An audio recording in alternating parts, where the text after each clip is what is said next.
Tajana Raukar is a world championship ice sculptor whose work is on display here in her studio Ice Dreams, which is only a short ways away.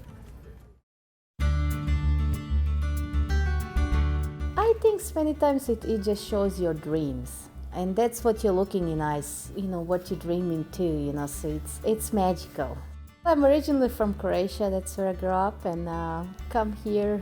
We are actually chefs. We do cooking, and ice carvings were just part of the Sunday brunches. So that's how I started, and I started to carve, the little cheese and fruits, vegetables, all these little flowers from it, and that's how it started.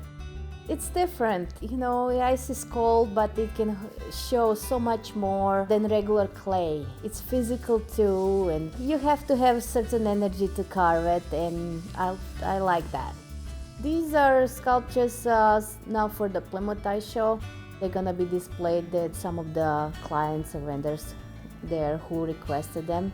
So I'm very happy that I could come there and sculpt it. You have to visualize it, the whole piece, how it's gonna look when it's done. And what you see in front of you is just block of ice, square, blank.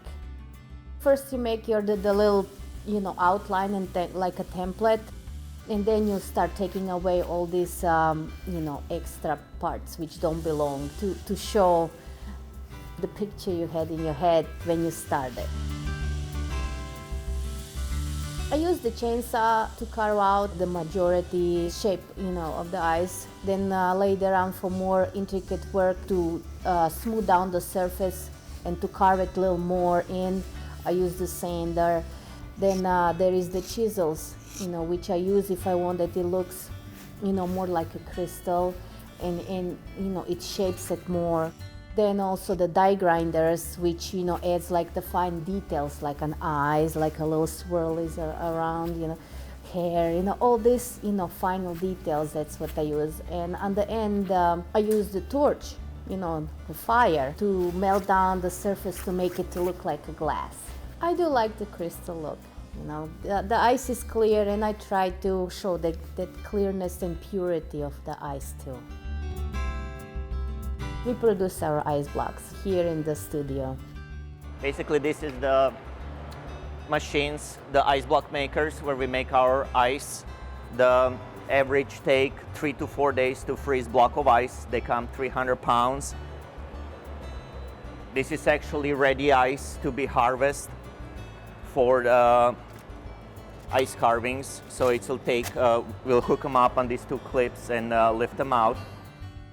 Some of the blocks I freeze the items inside, and then I carve around it. Like for the weddings, I had ice cubes, and there is the orchids frozen inside, so it's one flower, inside, and it's all beauty. So it's kind of different look to it. Well, the corporate parties, they like more their logos and less of the details on it, because it needs to show their logo. In Alaska, the blocks tend to be very big, so you can create a really large ice carvings. Some of the ice carvings are about 30 feet tall, so it took us 4 people for a whole week to carve in Alaska. It takes lots of preparation to coordinate, all 4 carvers to come together and to carve that one piece, one dream. You try to show the power, what is inside of these. It's not just a block of ice anymore, they have to look like they're big and powerful. When you look at the ice carvings, you can see different things, so it's completely up to the viewers to see. Also, there is kids. There is always kids around, and they go and they see, oh, look, there is a dragon, there is a little goldfish, there is fairy, and it just warms your heart, when you hear that. So you just have to continue. I love to be here and just stay in the freezer and carve.